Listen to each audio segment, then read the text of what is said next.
네, 먼저 안내 말씀드립니다. 본 내용은 정보 제공을 위한 것이고요. 모든 투자의 최종 책임은 투자자 본인에게 있다는 점, 그리고 특정 종목의 매수나 매도를 추천하는 것이 아니라는 점 꼭 기억해 주세요. 안녕하세요. 주식으로 세상을 이해하는 시간입니다. 여러분들이 보내주시는 소중한 피드백들 정말 하나하나 다 챙겨보고 있습니다. 정말 감사드려요. 자, 오늘 시장 정말 재밌지 않았나요? 한쪽에서는 트럼프 전 대통령 말 한마디에 방산주가 그냥 하늘로 쏘아 올려줬고, 다른 한쪽에선 AI 훈풍을 타고 반도체가 막 질주를 했죠. 근데 아마 많은 분들이 속으로는 아니, 웬 내 계좌만 그대로지? 이런 생각하셨을 거예요. 오늘 이 복잡하게 얽힌 시장의 거대한 퍼즐, 저랑 같이 한번 시원하게 풀어보시죠. 오늘 시장의 미스테리가 바로 이 화면에 딱 나와 있습니다. 보세요. 왼쪽의 코스피는 0.55% 오르면서 환하게 웃고 있는데, 오른쪽 코스닥은 파란불을 켜면서 0.58% 내렸습니다. 야, 이거야말로 진짜 한 지붕 두 가족 아니겠어요? 시장 전체로 온기가 퍼진 게 아니라 아주 특정 종목에만 돈이 확 쏠렸다는 아주 명확한 신호죠. 대체 왜 이런 일이 벌어지고 있는 걸까요? 이 수급 데이터를 보면 미스터리는 한층 더 깊어집니다. 시장의 큰손이라고 불리는 외국인과 기관 투자자들은 오늘 하루에만 1조 원이 넘는 돈으로 아주 자신감 있게 주식을 사들였거든요. 그런데 우리 개인 투자자들은 정반대로 1조 원어치를 팔아치웠습니다. 누군가는 이걸 엄청난 기회라고 본 거고, 또 다른 누군가는 위험하다고 본 거죠. 과연 누구의 판단이 맞았을까요? 지금부터 그 실마리를 하나씩 찾아보겠습니다. 그래서 오늘 딱 이 5단계 분석을 통해서 시장의 미스터리를 풀어볼까 합니다. 첫째, 글로벌 시장, 그러니까 큰 그림을 먼저 보고요. 둘째, 돈이 몰렸던 승자 섹터, 그리고 셋째, 소외됐던 패자 섹터를 아주 깊게 파고들 겁니다. 그리고 넷째, 오늘 시장이 우리에게 준 아주 중요한 교훈이 하나 있거든요. 그 사례를 살펴본 다음에 마지막으로 제일 중요한 연말 최종 전략까지 깔끔하게 정리해 드릴게요. 자, 그럼 첫 번째 퍼즐 조각부터 맞춰보겠습니다. 바로 글로벌 거시 환경입니다. 흔히들 그러잖아요. 우리 국내 증시는 미국에서 나비가 달갯짓하면 태풍이 부는 곳이라고요.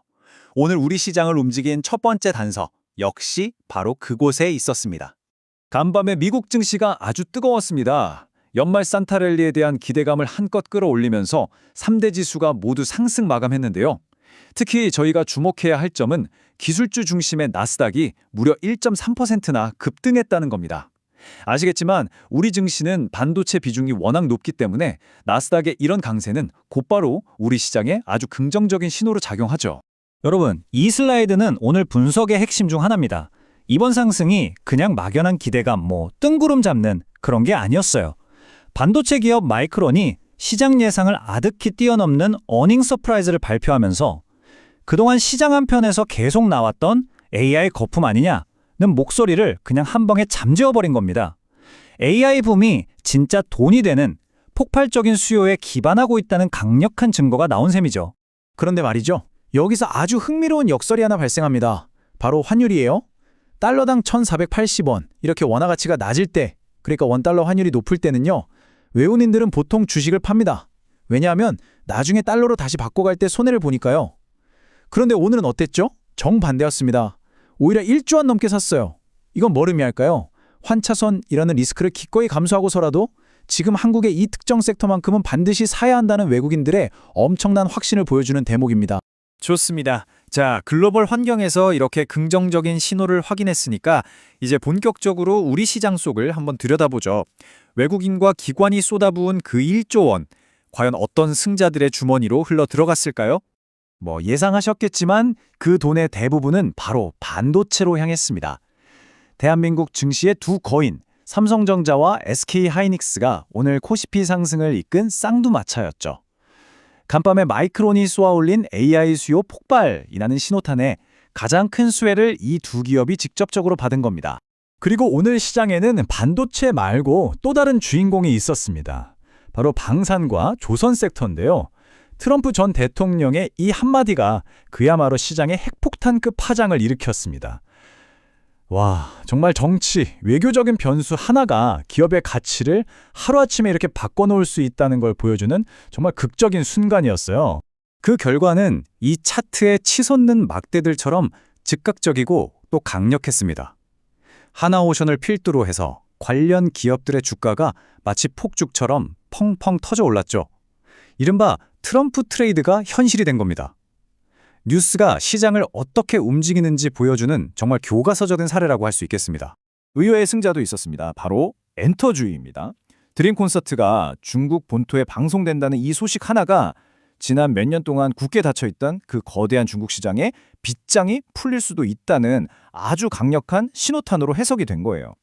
이 기대감 하나만으로 K-팝 관련주들이 일제히 강한 상승세를 보여줬습니다.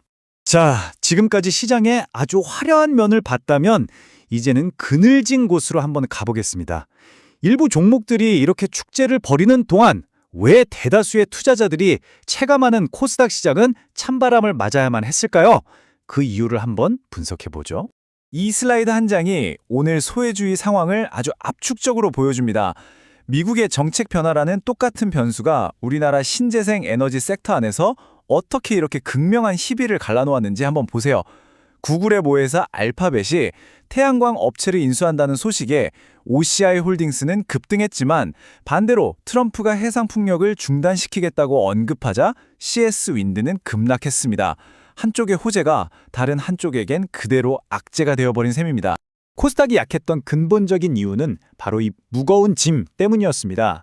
코스닥 시가총액 최상위권을 차지하고 있는 2차 전지 종목들이 이중고를 겪었거든요. 첫째는 계속되는 전기차 수요가 둔화될 거다라는 우려, 그리고 둘째는 연말이 다가오면서 대주주 양도세를 피하려는 매물이 쏟아져 나온 겁니다. 이렇게 덩치 큰 종목들이 흔들리니까 지수 전체가 버텨낼 수가 없었던 거죠. 자, 이제 오늘 시장 분석의 하이라이트라고 할 수 있겠습니다. 오늘 시장에서는요, 테마가 아니라 팩트에 투자하라는 정말 뼈아픈 교훈을 준 사례가 나왔는데요. 아마 많은 분들이 굉장히 혼란스러워 하셨을 이 사건, 저랑 같이 한번 파헤쳐 보겠습니다. 바로 이 질문입니다. 스페이스X가 상장한다는 똑같은 호재가 나왔는데 왜 미래셋이라는 똑같은 이름이 붙은 이 두 회사의 주가는 천국과 지옥으로 갈렸을까요? 많은 개인 투자자분들이 여기서 혼란에 빠지셨습니다. 그 정답은 바로 이 팩트체크 과정에 있었습니다. 처음에는 많은 투자자들이 스페이스X라는 테마와 미래에셋이라는 이름만 보고 묻지마 매수에 나섰습니다. 하지만 잠시 후에 증권사 리포트를 통해서 실제 투자 구조가 알려지자 상황이 180도 바뀌어버린 거죠. 진짜 수혜주는 미래에셋 증권이라는 팩트가 확인되자 테마만 보고 샀던 미래에셋 벤처 투자는 그야말로 투매가 쏟아졌습니다. 이름이 아니라 내용을 봐야 한다는 정말 중요한 교훈을 우리에게 준 거죠. 자, 이렇게 오늘 시장의 승자와 패자, 그리고 중요한 교훈까지 모두 살펴봤습니다. 그럼 이 모든 분석을 바탕으로 이렇게 명확하게 분열된 시장에서 우리는 연말까지 어떤 항해법을 써야 할까요? 최종 전략을 정리해 보겠습니다. 이렇게 시장의 색깔이 흑과 백처럼 명확하게 갈릴 때 가장 현명한 전략은 바로 이기는 말에 올라타는 겁니다. 자본과 모멘텀, 그러니까 시장의 힘이 소수의 주도주에 집중되기 때문에 소외된 종목의 순서가 오기를 막연히 기다리는 것보다는요, 시장의 이 거대한 흐름을 만들고 있는 주도주가 조정을 받을 때마다 오는 것이 훨씬 효과적일 수 있습니다. 그래서 여러분의 포트폴리오를 한번 점검해 보신다면 이렇게 정리해 볼 수 있을 것 같아요. 반도체, AI, 조선 방산처럼 명확한 성장 동력과 수급이 확인된 섹터는 핵심 자산으로 비중 확대 전략이 유효하고요. 또 연말 배당 시즌 매력이 있는 금융주 같은 경우는 중립적으로 가져가되 바이오나 우주항공처럼 아직 옥석 가리기가 더 필요한 분야는 굉장히 선별적이고 신중한 접근이 필요합니다. 이것이 오늘 분석의 최종 결론입니다. 시장은 지금 우리에게 어디에 돈을 써야 하는지 아주 명확한 신호를 보내고 있습니다. 하루하루의 단기적인 등락이라는 자잘한 소음의 길을 잃지 마시고요. 우리 경제와 세상을 바꾸는 이 거대한 구조적 흐름, 바로 그 메가 트렌드에 집중하시기 바랍니다. 오늘 분석이 연말 투자 전략을 세우시는데 좋은 나침판이 되었기를 바랍니다. 여러분의 구독과 좋아요는 저희가 더 깊이 있는 분석을 만드는데 정말 큰 힘이 됩니다. 이상 주식으로 세상 이해하기였습니다. 감사합니다.